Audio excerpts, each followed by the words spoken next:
Greetings. Introducing Voices of Festival, a brand new podcast series from the International African Arts Festival, created to keep you connected as we count down to our 55th year of culture, creativity, and community. Each week, hear directly from the artists, dancers, musicians, vendors, and community members who make this festival an unforgettable experience. Tune in every Thursday at 8 p.m. on YouTube for Voices of Festival. Celebrate the culture, feel the rhythm, be part of the journey.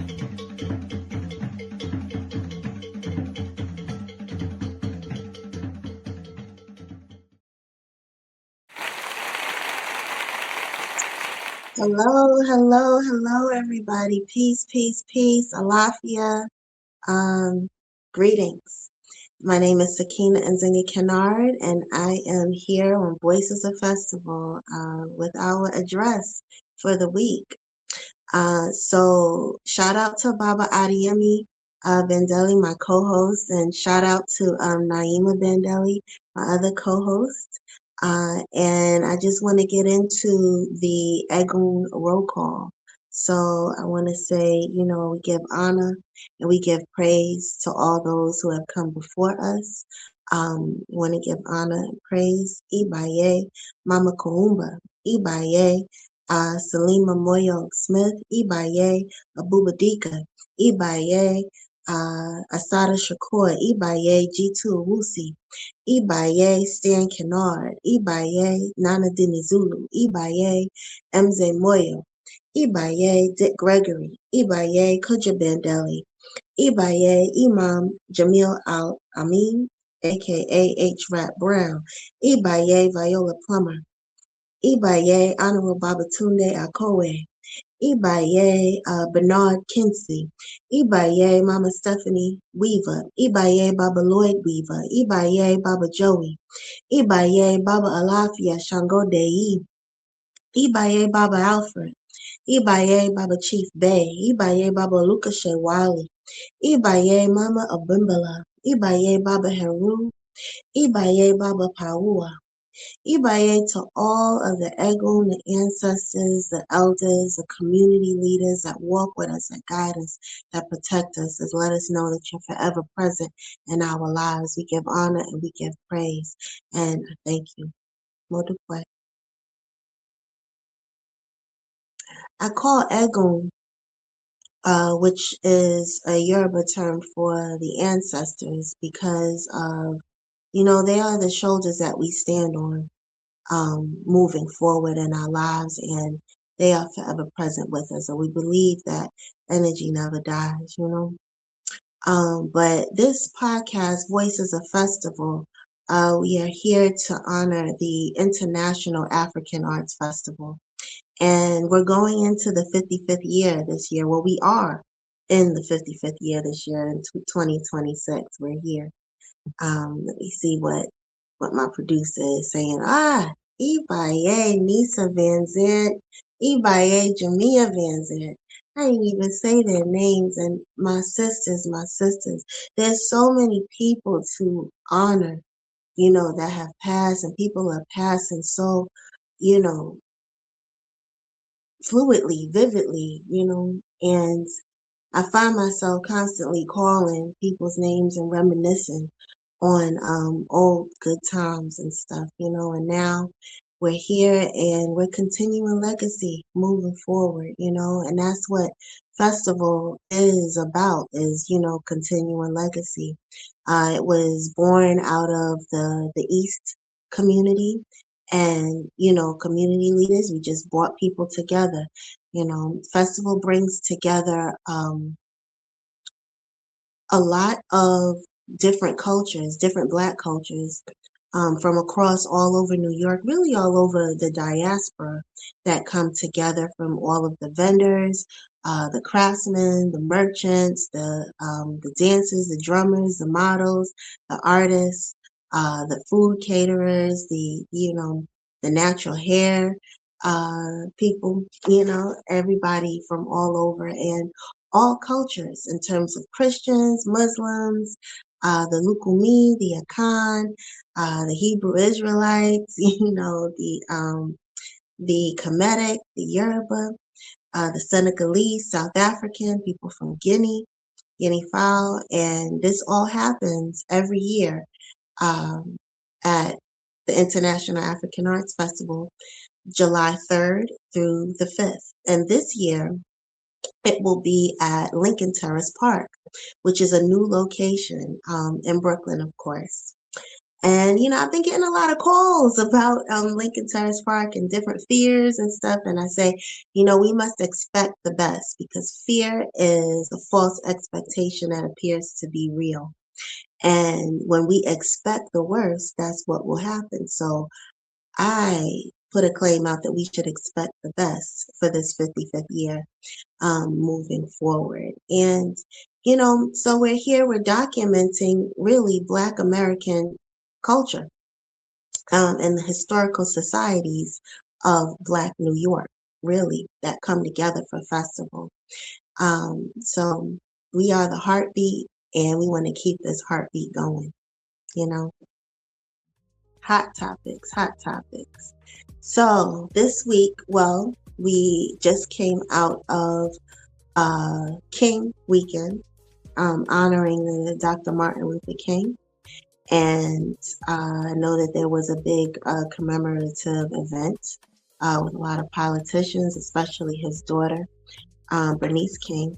I've been seeing clips around highlighting just the disruptions of Trump, and I'm like, we don't need to pay attention to Trump. We need to pay attention to our communities and, highlight the unity within us, within our communities, and really come together. I know that there is a lot of fear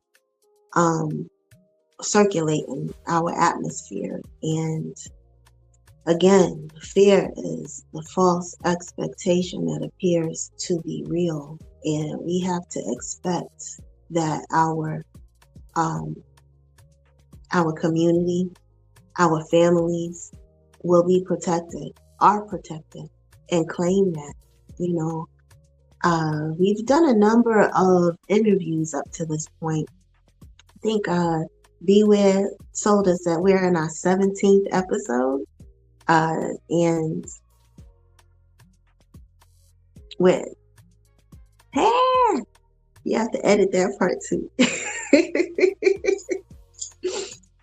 We're in our 17th episode, and we've done a lot of interviews up to this point. And one of the interviews that really stuck out to me is the one with Ayanna Gregory, and talking about, the evolution of the revolution. It really sticks out in my head, and that our struggle right now, we can't focus on our struggle. We need to focus on our evolvement. How is our community evolving? I mean, how are all of our communities evolving? And highlight the good and not the bad. I know we see ICE out there and everybody is a little bit afraid that ICE is going to get us, but I have to have faith and believe that our people are holding us down, like for real, for real. And I'm not, trying to be delusional about it. Yes, I think we all need to walk with our papers and be secure in that, but also say your prayers every day. Give praise for what is, give praise for what has happened up to this point, all of the good, and focus more on what you do want to have happen more than what you don't want. And when we focus on what we don't want,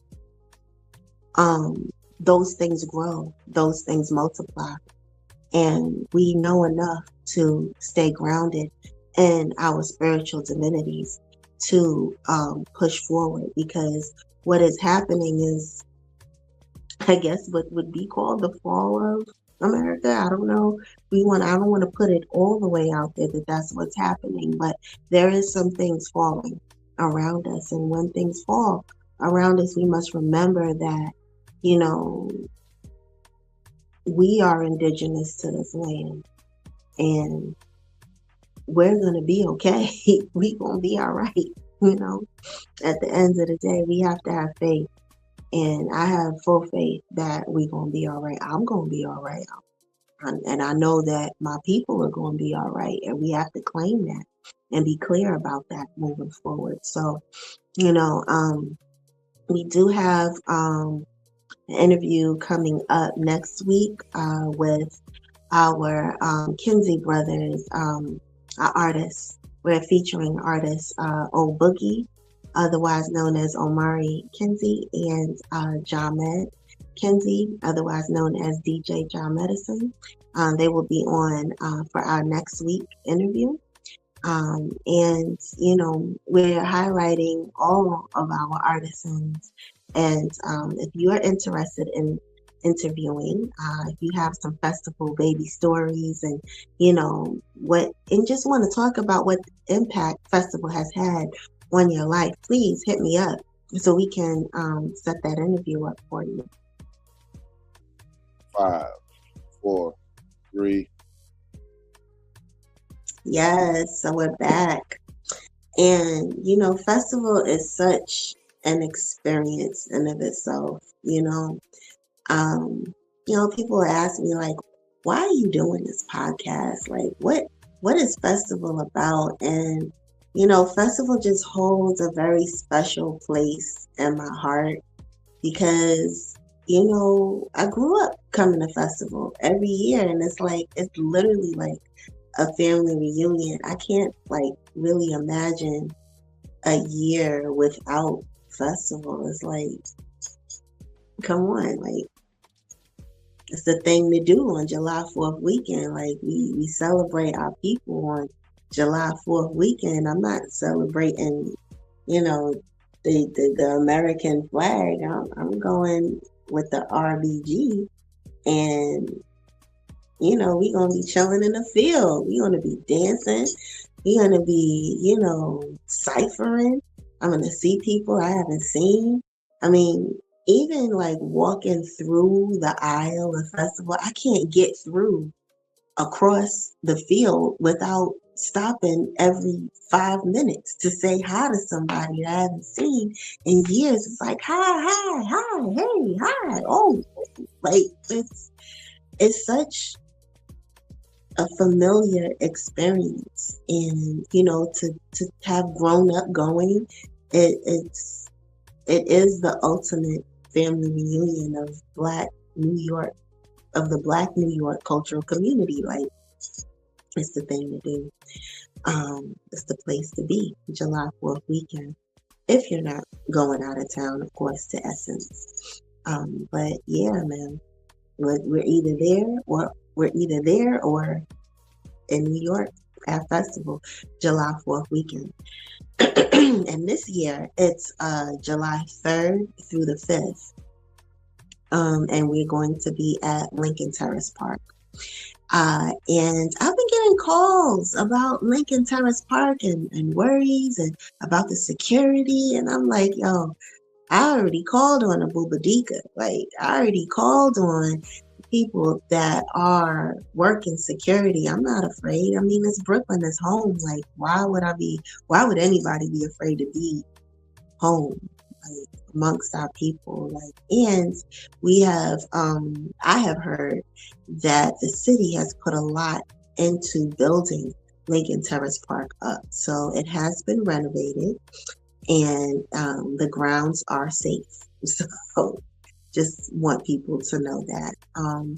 It is a bit smaller than Commodore Barry Park, and I am being told that the number of vendors will be downsized a bit.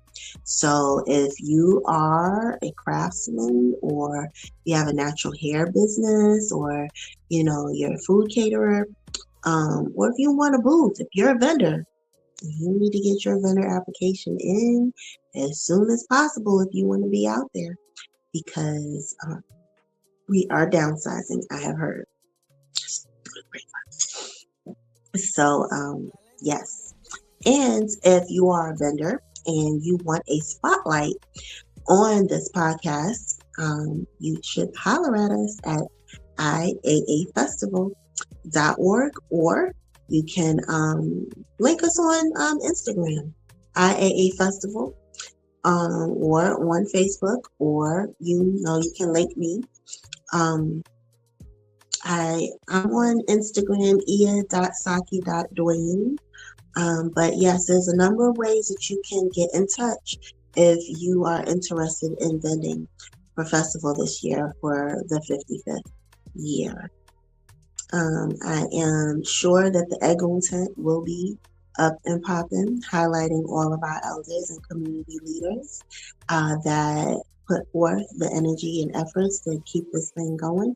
And we are committed to continuing the legacy of the International African Arts Festival, highlighting Black New York cultural history, because that's what festival really is. It is a hub for Black American cultural communities and historical societies of old New York. And we've existed for 55 years, and this year is going to be special. Oh, yes, and festival has 55 years of no incidents. So why would this year be, scary, or it's just new?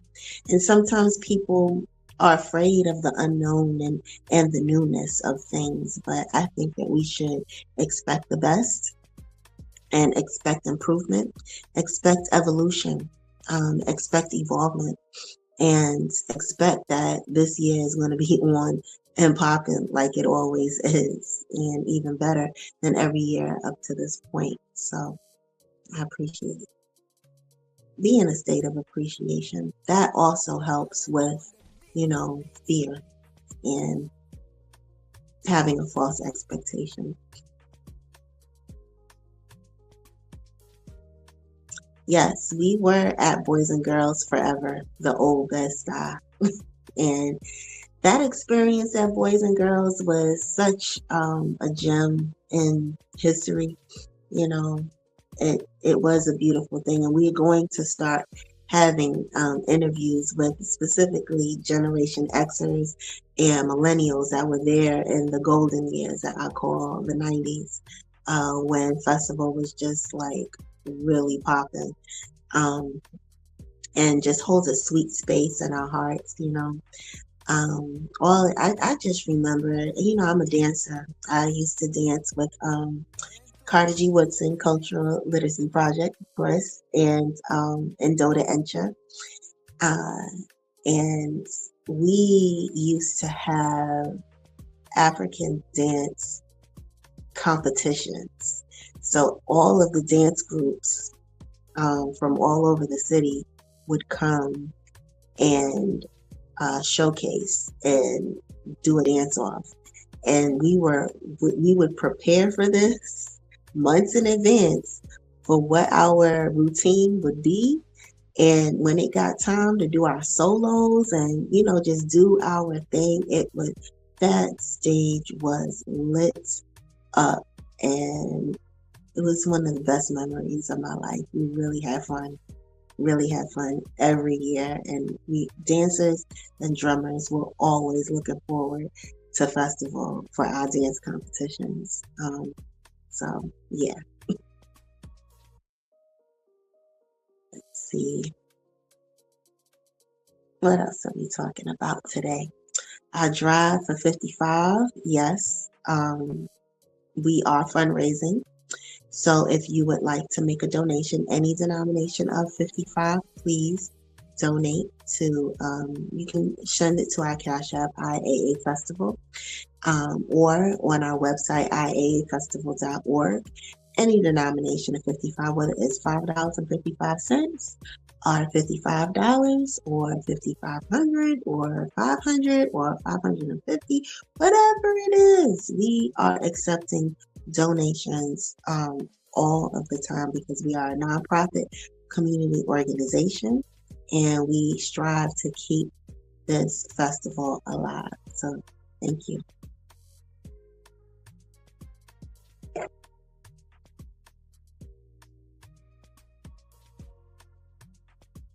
Why should we donate? Because our legacies are important. Our cultural history is important. And festival provides a safe space for families to grow. I can't tell you how many families come to festival every year. It's like the biggest family reunion where your children can just run free and you're not worried about where they are or what is happening because it literally is a village.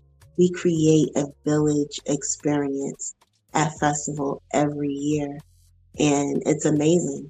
Like, it's safe. It is the safest place to be. There's never been an incident in 55 years, never. Vendors can leave their merchandise on the field for 3 days and 3 nights. And nobody has ever reported anything ever being stolen or, mishandled or anything. It's always a safe environment that is created. And, it's a place for artists to express, for people to really just be themselves authentically.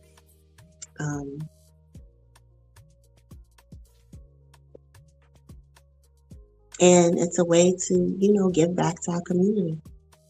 It's a way that we have always given back to our community. So make your pledge. Make your pledge today. All right. So that is all that I have to say. I'm just giving a report for where we are right now. We're in our 17th, going into our 17th, 18th episode, and we are moving on strong. So if you, any of the vendors, any of the artists, any of the community organizations, any of the food caterers, the DJs, the drummers, craftsmen, the natural hair businesses, anybody that wants to come on that contributes to festival, who has memories of festival, memories of Old Brooklyn, come join us on this podcast. Be a voice of festival. Let us talk. Let us reminisce. Let us document our history on this podcast.